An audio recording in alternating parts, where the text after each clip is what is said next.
Workout Muse.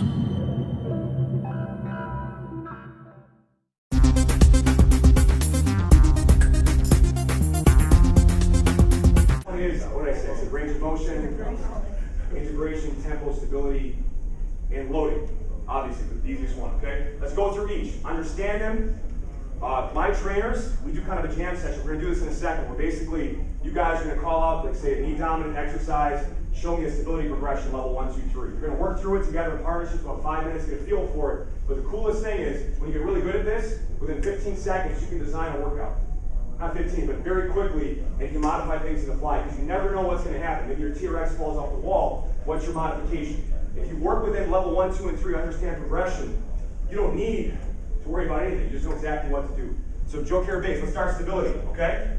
Stability, Carabasi. Okay, my God. This guy's kind of wild, Stability, so basically changing your base of support and center of gravity. Let's take a front pillar as an example. So a level 1 front pillar would be a wide base and static in nature. I would never want to do it on the knees. If this was too difficult, I would extend the arms. It's going to be a little less, if you get some tricep assistance, that push-up position, it's not as difficult on the shoulders, but again, straight line from the head to the heels, that's a level 1 progression. If people dip the hips, they come to the knees, they gather, they reset, they get back up when they can. So strategic rest pauses as needed to keep the form right, and eventually as you progress, you eliminate those rest pauses as we go. Level 2 is kind of level 2 A and B. First level 2 is going one-legged. All right? Really focusing on squeezing the glute of the support leg to lock in the pelvis and prevent any sort of rotation. And you can tell on, between, he's got a little bit of rotation, he's got to work on that glute a little bit. Progressing from there, both feet on the floor, please, would be a one arm, so it's 3-point. You start at 4-point front pillar, now we go 3-point, but again, progressing from leg to arm. Relax, okay? What would be third? Opposite arm leg, 2-point, right? So now we have the smallest base of support, and it really increases the challenge of the exercise. Now, I see a lot of this, people get into this position, it's not a core exercise, that's just like hanging on for dear life. So you gotta make sure you rest.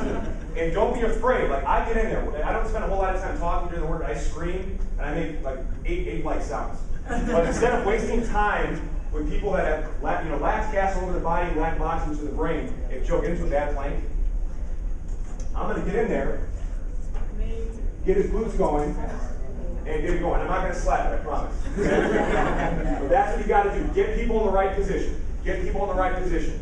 That's personal training in group format, okay? So that was a stability progression, an example of that. Let's take a look at a tempo progression. Let's use the push-up as an example, okay? So, tempo progression, if I'm just static, holding it, basic push-up hold, obviously the easiest. We start static station and move to kind of a dynamic, moving type progression, all right? Now I can slow that push-up down and make it harder by eliminating the stretch reflex. So I can say, Joe, go down in 3 seconds, pause for 1, explode up, and keep going. Over the course of 50 seconds, by the way, that's 5 seconds a rep. How many reps in 50 seconds? 10. So the people that say I never do 50-second time frame, well, if you use it with tempo, it's very effective. If you set 10 reps on a, whatever, it works very well. So that would be a way to slow it down, to intensify, get more muscle work. At the same time, if Joe is doing a push-up, okay, let's go with just a regular push-up. Okay, now we level 1, tight abs, tight glutes, the chest to the floor. Level 2 would be a drop push-up, so go close grip, really close. What I want you to do is keep the elbows really tight to your sides, dynamically widen out the hands to a wide grip as you drop to the bottom and come right back up. It's like a jumping jack push-up with your hands. Come back up. So that's it, and come right back to the middle with both hands. So drop out, come back, close. All right? Drop push-ups. Now we're starting to load the eccentric component, but it's not as hard as a clap push-up. Level 3, we go a little further. Tight abs, tight glutes is going to clap at the top. And now that's a really advanced push-up progression. And then we go from there to here, to here, to here. If you want to touch your thoracic spine, give it a shot. Okay, those are progressions of tempo. So we can slow it down to make it harder. We can also make it faster to make it harder. It goes both ways depending on the exercise. So far, you guys with me? Okay. Range of motion. So the first exercise, you got to push up again. If I was in a push-up position, tight abs, tight glutes. Is Joe really doing any range of motion right now? No. He's starting with the basic hold.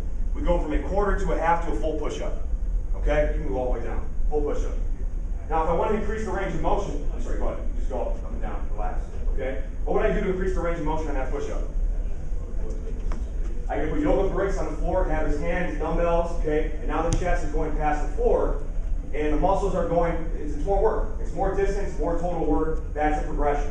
So that was level 1, 2, 3 right there. If I wanted to do a dumbbell push-up or a extended range of motion push-up, okay? Same thing applies with, I can elevate both feet and do an extended range of motion split squat.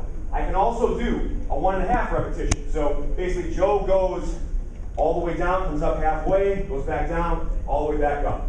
So now we're doing twice as many reps in the most difficult portion of the exercise. Level 2 back off would be a 1.0 push-up. Level 1 would be a 0.5 push-up or a static hold. Okay?